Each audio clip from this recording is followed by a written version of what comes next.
Olá amigos que acompanham o canal Pub da Bola. E quem disse que em pontos corridos não tem final? Tem sim, e ela vai acontecer no outro domingo, dia 6, entre Ituano e Vasco, que vão decidir aí uma das últimas vagas para a elite do futebol brasileiro. Eu falo uma das últimas vagas porque o Bahia acabou aí vacilando, né, e ainda não está 100% garantido. Os resultados, né, que precisavam acontecer nessa rodada para ser possível uma final entre o Ituano e o Vasco, final entre aspas, evidentemente, entre Ituano e Vasco, aconteceram, né? E aí no próximo domingo, então, em Itu, os times vão aí disputar o acesso. O Vasco, que até de forma surpreendente, perdeu ontem para o Sampaio Corrêa em São Januário pelo placar de 3-2. O Vasco, se vencesse, garantiria o acesso. E o Ituano, que com muita autoridade foi até o estádio do Café em Londrina e bateu o Londrina pelo placar de 2-0. Resultado esse que tirou qualquer chance de acesso da equipe paranaense, né? O Londrina não tem mais chance de brigar pelo acesso, enquanto que o Ituano, né, além de se manter na briga e depender apenas dele para conseguir o inédito acesso para a Série A do Campeonato Brasileiro, se sagrou campeão do segundo turno, né? O Ituano aí com uma grande campanha no segundo turno, fez campanha melhor até do que o campeão Cruzeiro, né? Então o Ituano aí fecha o segundo turno, né? Ainda falta mais uma rodada, mas o Ituano é campeão por antecipação do segundo turno. O Bahia, ele estava conquistando seu acesso até os 40 minutos do segundo tempo aproximadamente, quando sofreu o gol de empate diante do Guarani, né? O Bahia estava comemorando acesso, aos 40 minutos acabou sofrendo um empate. Tem ainda grande chance de classificação, está muito perto de conseguir o acesso, mas há remotas chances matemáticas do time ficar fora. Daqui a pouquinho eu vou explicar essa matemática. E esse empate do Bahia com o Guarani também aí deu uma pitadinha de emoção pro esporte, porque o esporte que venceu o já rebaixado Operário pelo placar de 5-1, esse resultado também aí deu uma remota chance do esporte de conseguir o acesso.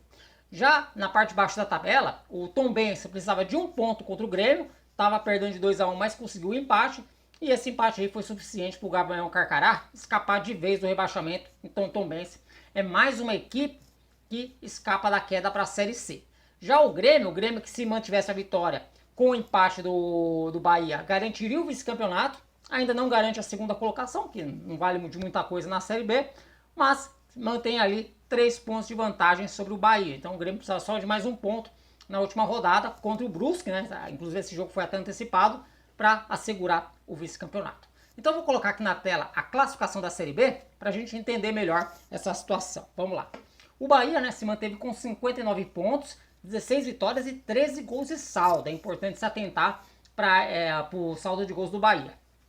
O Vasco é o quarto colocado, também com 59 pontos e 16 vitórias e 11 gols de saldo.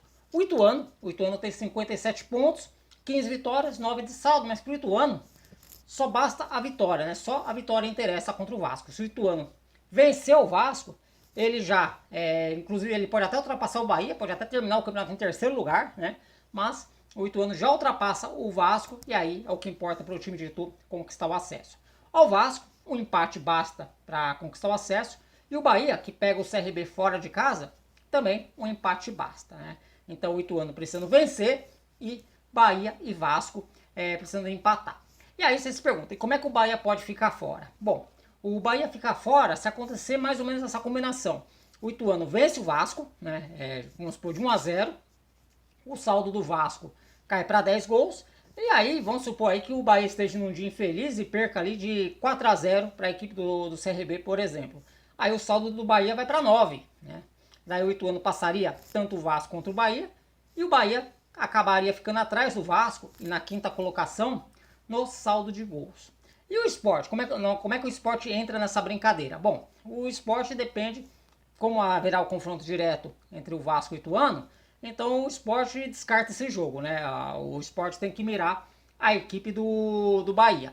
E aí, ele tem que torcer por uma derrota do Bahia, né? Uma derrota de preferência com uma diferença grande de gols.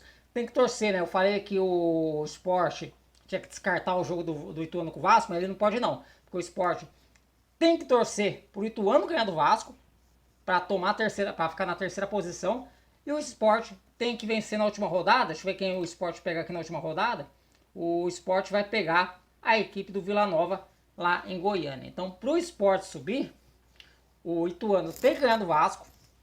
o Bahia tem que ser goleado pelo CRB e o Sport tem que golear o Vila Nova fora de casa. Tá muito complicada a situação do Sport, mas que chega aí com, né, pelo menos na matemática, com chance de acesso. Mas, como eu falei no começo, a decisão mesmo do acesso vai ficar restrita mesmo assim no campo, né, a Ituano e Vasco. Pelo menos eles não vão nem precisar usar a calculadora, né? Se o Vasco empatar, sobe. Se o Ituano vencer, sobe, né? Aí, se o Vasco tropeçar, vai ter que torcer aí muito por um tropeço enorme do Bahia contra a equipe do CRB em Maceió. Então era essa aí a matemática.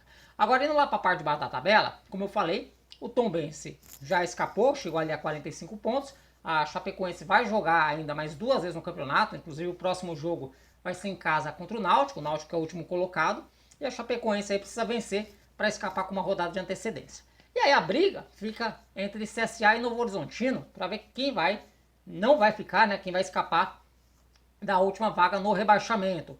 O CSA, se vencer o Cruzeiro no Mineirão, escapa, né? Se bem que o pessoal dos torcedores do Cruzeiro estão bronqueados com o CSA, tem uma treta antiga aí que vem lá de 2019, né?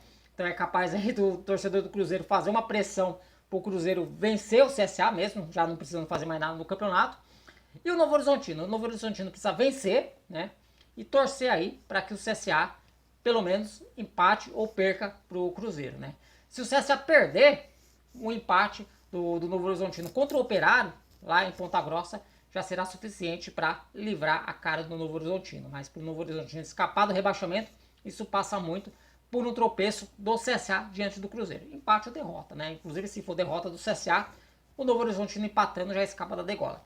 E existe ainda uma outra possibilidade do Cruzeiro escapar da derrota, do rebaixamento, que é torcendo para a Chapecoense tropeçar nos seus 2 últimos jogos. No caso aí, a Chapecoense nos 2 próximos jogos teria que fazer apenas mais 1 ponto, né? Um empate e uma derrota nas 2 últimas partidas, e o Novo Horizontino teria que vencer a equipe do Operário, né? Essa matemática aí pro Novo Horizontino não ficar na dependência do jogo entre CSA e Cruzeiro. Bom, pessoal, as informações que eu tinha para trazer para vocês eram essas. Espero que vocês tenham gostado e deixa aqui nos palpites, hein? Nos comentários o palpite de vocês. Quem sobe? Sobe o Ituano? Eu joguei em Itu, hein? Ou sobe o Vasco? Deixa aqui nos comentários a opinião de vocês, que eu estou muito curioso para saber. E lá na parte de baixo da tabela? Vai dar rebaixado Novo Horizontino ou CSA? Deixa aqui embaixo também a opinião de vocês, beleza? Por enquanto eu vou ficando por aqui. Um forte abraço a todos e até um próximo vídeo. Valeu!